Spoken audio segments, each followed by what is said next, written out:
मुझे तो बस खेत में मजदूरी करनी है। जब तक मेरी कुल्हाड़ी टूट नहीं जाती। मेरी बातों से वह भी पूरी गीली हो चुकी थी।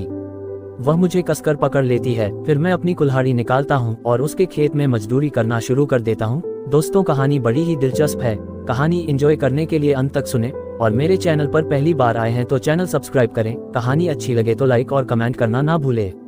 मेरा नाम सैम है। मेरी उम्र 19 साल है। मैं अपने परिवार से दूर किसी दूसरे शहर में रहता हूँ। दरअसल मेरी माँ के मरने के बाद मेरा बाप हर महीने एक नई लड़की पटाकर उसको बजाने के लिए अपने घर पर ले आता था, जिसे देखकर मुझे बहुत बुरा लगता था। इसलिए एक दिन परेशान होकर मैं अपना घर छोड़कर भाग गया और दूसरे शहर जाकर अपने अंकल के साथ रहने लगा। लेकिन कुछ सालों बाद मैं अपने स्कूल की छुट्टियों में अपने बाप के घर पर रहने आता हूँ तो मेरा बाप मुझे देखकर बहुत खुश था।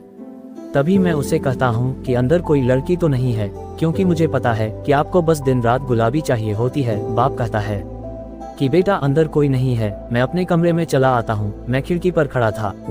तभी मेरी नज़र खिड़की के बाहर एक लड़की पर पड़ती है जो कपड़े सुखाने बाहर जा रही थी। वो लड़की दिखने में माल थी तो मैं भी उसे देखने के लिए नीचे आ जाता हूँ। मैं उसे देख ही रहा था कि इतने में मेरा बाप वहाँ पर आता है और मुझसे कहता है कि है ना कड़क माल, लेकिन ये इस घर की नौकरानी है। दिन में ये घर पर काम करती है और रात को मेरे लिए घोड़ी बनती है। जिसके बाद वह नौकरानी को बुलाता है और उससे कहता है कि यह मेरा बेटा है सैम। तभी नौकरानी पूछती है कि तुम्हारा कितना बड़ा है।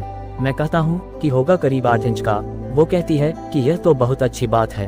मैं अपना कैमरा उठाता हूँ और घर से बाहर आ जाता हूँ। मैं जंगल में जाकर वहाँ पर तस्वीरें लेने लगता हूँ। फिर शाम को जब मैं अपने घर पर वापस आता हूँ तभी नौकरानी वहाँ पर आती है और कहती है कि मेरा काम पूरा हो चुका है। तो मैं कुछ नहीं कहता। जब वह बाहर बैठकर किताब पढ़ रही थी और तभी मैं उसकी फोटोज क्लिक करने लगता हूँ। जब वह किचन में जाती है तो मैं भी उसके पीछे पीछे वहाँ पर आ जाता हूँ। तभी वह मुझसे कहती है कि ये कोई नाटक नहीं है जहाँ पर नौकरानी अपने मालिक के लिए घोड़ी बन जाती है। तुमको मैं बता दूं कि मेरा एक बॉयफ्रेंड है और मैं उससे बहुत प्यार करती हूँ। ये सुनते ही मैं निराश हो जाता हूँ और बाहर आकर बैठ जाता हूँ। तभी वह मेरे पास आती है और कहती है कि अरे यार, मैं तो मजाक कर रही थी। फिर हम दोनों बातें करने लगते हैं, जहाँ बातों के दौरान मुझे एहसास होता है कि मैं उसे पसंद करने लगा हूँ, क्योंकि मैं कभी भी अपने दिल की बात किसी को नहीं बताता था। लेकिन नौकरानी को मैंने सब कुछ बता दिया था। इसके बाद से हम दोनों ज्यादातर समय साथ बिताने लगते हैं। फिर एक दिन मैं उससे पूछता हूँ कि तुम्हारा पति कहाँ पर है, तो वह कहती है कि मैंने बताया तो था कि मेरी शादी नहीं हुई। मैं पूछता हूँ कि कभी तुम्हारी जिंदगी में कोई लड़का नहीं आया।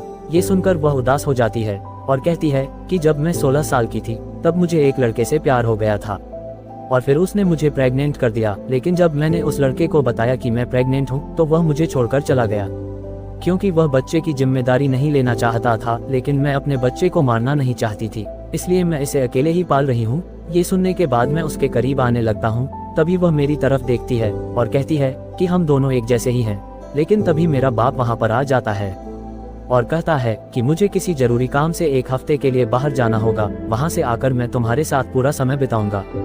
तभी मैं कहता हूँ कि मुझे इसकी आदत हो चुकी है, आप चिंता मत कीजिए। फिर रात को जब मैं अकेला बैठा था तभी नौकरानी मेरे पास आती है और कहती है कि तुम अब पुरानी बातों को भूल जाओ। मैं कहता हूँ कि यह इतना आसान नहीं है।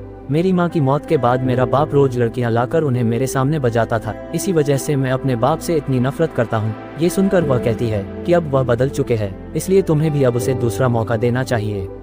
फिर हम दोनों वहाँ पर बैठकर मूवी देखने लगते हैं, जिस दौरान मेरी नजरें बार बार उसकी टांगों पर पड़ रही थी। मैं वहाँ से सीधा अपने कमरे में आ जाता हूँ। फिर अगली सुबह जब नौकरानी घर की तरफ आ रही थी मैं उसे घूर घूर कर देखने लगता हूँ। तभी वह मुझे हैप्पी बर्थडे कहती है। इस पर मैं मुस्कुराते हुए कहता हूँ कि ऐसे बर्थडे विश नहीं करते, मुझे तो कोई गिफ्ट चाहिए। तभी वह कहती है कि मुझे माफ करना, मैं तुम्हारा गिफ्ट भूल गई। तभी मैं कहता हूँ कि मुझे लेनी है तुम्हारी। ये सुनते ही वह हैरान रह जाती है। वह इस बात को हंसकर टाल देती है। लेकिन तभी मैं उसके करीब जाता हूँ और कहता हूँ कि हम दोनों एक ही जैसे हैं और एक दूसरे के लिए ही बने हैं। तो वह कहती है कि तुम गलत समझ रहे हो, मैं तुम्हें बस अपना दोस्त मानती हूँ, लेकिन मैं तुमसे प्यार करता हूँ और तुम्हारी दिन रात लेना चाहता हूँ। तो वह कहती है कि तुम गलत सोच रहे हो। तभी मैं कहता हूँ कि मुझे तो बस जूस पीना है। ये कहकर मैं उसके करीब जाता हूँ और सीधा उसकी दरार में अपना हाथ डाल देता हूँ। वह मेरे मुंह पर थप्पड़ मारती है और कहती है कि ऐसा दोबारा मत करना। तभी मैं उदास हो जाता हूँ। तभी मेरे घर की डोर बेल बजती है। जैसे ही नौकरानी जाकर दरवाजा खोलती है वो देखती है कि वहाँ पर एक लड़की होती है। मैं भी वहाँ पर आता हूँ और उस लड़की के साथ कॉफी पीने जाता हूँ। मेरी यह बात उसे अच्छी नहीं लगती और उसे लड़की से जलन होने लगती है। हम दोनों बातें करते। मैं लड़की से कहता हूँ कि क्या तुम मुझे याद कर रही थी। लड़की कहती है कि हाँ, मैं तुम्हारे लिए घोड़ी बनना चाहती हूँ। मैं उससे कहता हूँ कि आज मेरा बर्थडे है। तभी लड़की कहती है कि मेरा घर पास में ही है, मेरे पेरेंट्स भी बाहर गए हुए हैं और अगर तुम चाहो तो घर जाकर हम मजदूरी कर सकते हैं। लेकिन मैं उसे मना कर देता हूँ क्योंकि मुझे तो नौकरानी की ही बजाना था। जब मैं घर आया तो देखा कि नौकरानी बैठकर रो रही है, तो मैं उससे कहता हूँ कि अगर तुम मुझसे प्यार नहीं करती तो तुम रो क्यों रही हो। लेकिन वह कोई जवाब नहीं देती। तो मैं उसके करीब जाता हूँ और फिर से उसकी दरार में अपना हाथ डाल देता हूँ। वह मना करती है लेकिन मैं नहीं रोकता। तभी वह मुझे धक्का देकर बाहर वाले कमरे में चली जाती है। मैं उसके पास आ जाता हूँ। तब वह कहती है कि तुम उम्र में मुझसे बहुत छोटे हो, हम दोनों एक साथ कभी नहीं हो पाएंगे। मैं कहता हूँ कि साथ में किसको रहना है, मुझे तो बस खेत में मजदूरी करनी है जब तक मेरी कुल्हाड़ी टूट नहीं जाती। मेरी बातों से वह भी पूरी गीली हो चुकी थी। वह मुझे कसकर पकड़ लेती है। फिर मैं अपनी कुल्हाड़ी निकालता हूँ और उसके खेत में मजदूरी करना शुरू कर देता हूँ। मजदूरी के बाद वह वहाँ से उठकर किचन में आ जाती है और मेरे लिए जूस को बनाने लगती है। मैं फिर से उसके पास आता हूँ और कहता हूँ कि मुझे तो तुम्हारा जूस पीना है। इससे पहले कि मैं मौसम्बी का जूस निकालता, वहाँ पर मेरा बाप आ जाता है और कहता है कि मैं तुम्हारे लिए बर्थडे गिफ्ट लेकर आया हूँ। शाम को हम दोनों डिनर पर चलते हैं। मैं जाने से मना कर देता हूँ। अभी नौकरानी मेरे पास आती है और कहती है कि तुमने मुझसे वादा किया था, अगर तुम आज अपने बाप के साथ बाहर गए तो कल पूरा दिन मैं तुम्हारे साथ मजदूरी करूंगी। ये सुनते ही मैं उसकी बात मान जाता हूँ और मैं अपने बाप के साथ बाहर डिनर करने जाता हूँ। दूसरे दिन सुबह जैसे ही मेरी आंख खुलती है तब तक मेरा बाप वहाँ से जा चुका था। मैं बाहर आता हूँ और नौकरानी का इंतजार करने लगता हूँ। जब वह आती है तो मैं उसे रोक लेता हूँ और कहता हूँ कि तुमने कहा था कि हम दिन भर मजदूरी करेंगे, तो तुम अंदर क्या करने जा रही हो। वह कुछ नहीं कहती है। फिर हम दोनों मजदूरी करने लगते हैं। मजदूरी के बाद हम दोनों एक दूसरे को आई लव यू बोलते हैं और एक बार फिर से मजदूरी करते हैं। फिर ऐसे ही समय बीतता जाता है। फिर वह टाइम भी आ जाता है जब मुझे वापस जाना था। जाने से पहले मैं एक बार फिर नौकरानी से मिलता हूँ और हम दोनों एक बार फिर से मजदूरी करते हैं। उसके बाद हम दोनों एक दूसरे को गुड बाय बोलते हैं। फिर कुछ महीने बीत जाते हैं। फिर मुझे पता चलता है कि नौकरानी प्रेग्नेंट है, उसके पेट में मेरा ही बच्चा पल रहा था। फिर मैं वापस आकर किसी की परवाह न करते हुए उससे शादी कर लेता हूँ और उसी के साथ अपना जीवन व्यतीत करने लगता हूँ। इसी के साथ कहानी समाप्त होती है।